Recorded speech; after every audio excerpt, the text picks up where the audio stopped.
ఈ మధ్యకాలంలో ఎటు వీళ్ళు చంద్రబాబుకి ఊడిగం చేస్తా ఉన్నారు. ఈనాడు కానీ, రామోజీరావు కానీ, లేకపోతే రాధాకృష్ణ గారు కానీ, లేకపోతే నాయుడు గారు కానీ, వీళ్ళంతా ఊడిగం చేస్తారే ఉన్నారు. గుణపాలతో లేపుతా ఉన్నారు, ప్రొక్లైన్ పెట్టి లేపుతా ఉన్నారు చంద్రబాబుని. కొత్తగా ఇంకోటి తయారయ్యాడు బి టీము.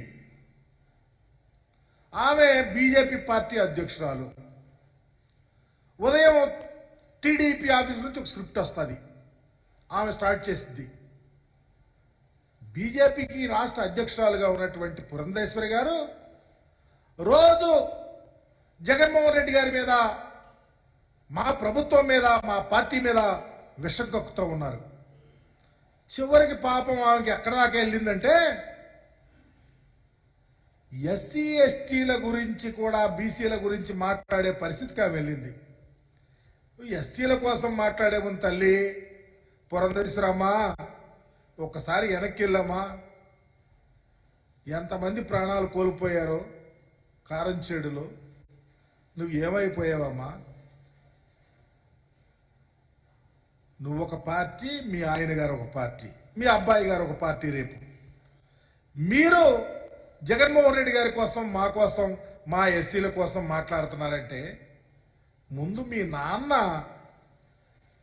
మహానుభావుడు, ఆయన పార్టీని పెడితే అప్పళంగా లాగేసుకుంటే మీ నోర్లు మోగపోయినాయి.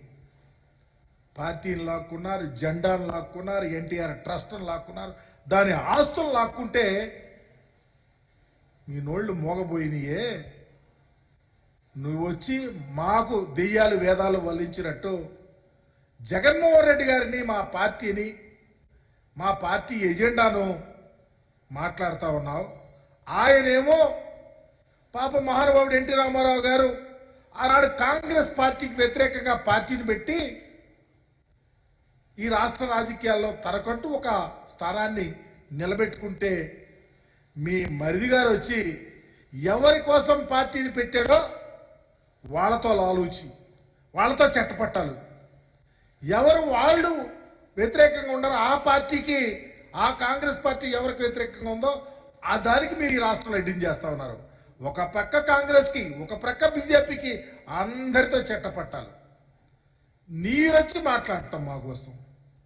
మీ మరిది గారు ఎప్పుడన్నా రాజకీయాల్లోకి వచ్చినాక పొత్తు పెట్టుకొని పార్టీ అనేది ఏదన్నా ఉందా? చెప్పగలుగుతావమ్మా పురంధరేశ్వరి తల్లి? ఒకసారి ఆలోచించు. కాంగ్రెస్తో పెట్టుకున్నాడు, బీజేపీతో పెట్టుకున్నాడు, కమ్యూనిస్టులతో పెట్టుకున్నాడు, జనసేనతో పెట్టుకున్నాడు, టీఆర్ఎస్తో పెట్టుకున్నాడు. దమ్మున్నటువంటి రాజకీయ నాయకుడు అయితే మా నాయకుడిలాగా ప్రజల కోసం మేము పనిచేస్తాం, మా వల్ల లబ్ధి జరిగితే మాకు ఓటేయండి, ఆశీర్వదించండి అని చెప్పే నాయకుడు మా నాయకుడు. మీరేమో మా గురించి మాట్లాడటం నిజంగా దెయ్యాలు వేదాలు వంచినట్టు కాదా? ఏ ఉద్దేశంతో మీరు మాట్లాడుతూ ఉన్నారని అడుగుతా ఉన్నా. నువ్వే ఎప్పుడు ఏ పార్టీలో ఎన్ని పార్టీలు మారావు? సమాధానం చెప్పగలుగుతావమ్మా? ఇలాంటి రాజకీయాలు ఈ రాష్ట్రంలో జరుగుతూ ఉంటే మిమ్మల్ని ప్రజలు నమ్ముతారా? మీ మాటకు విలువ ఉంటుందా? ఇందాకే చెప్పా, మీరేమో బీజేపీ, మీ ఆయన గారు ఏ పార్టీయో, త్వరలోనే నీ కొడుకు గారు తెలుగుదేశం పార్టీలో పోటీ చేయాలని. ఈ రాజకీయాలు అవసరమా మీకు అని అడుగుతా ఉన్నా.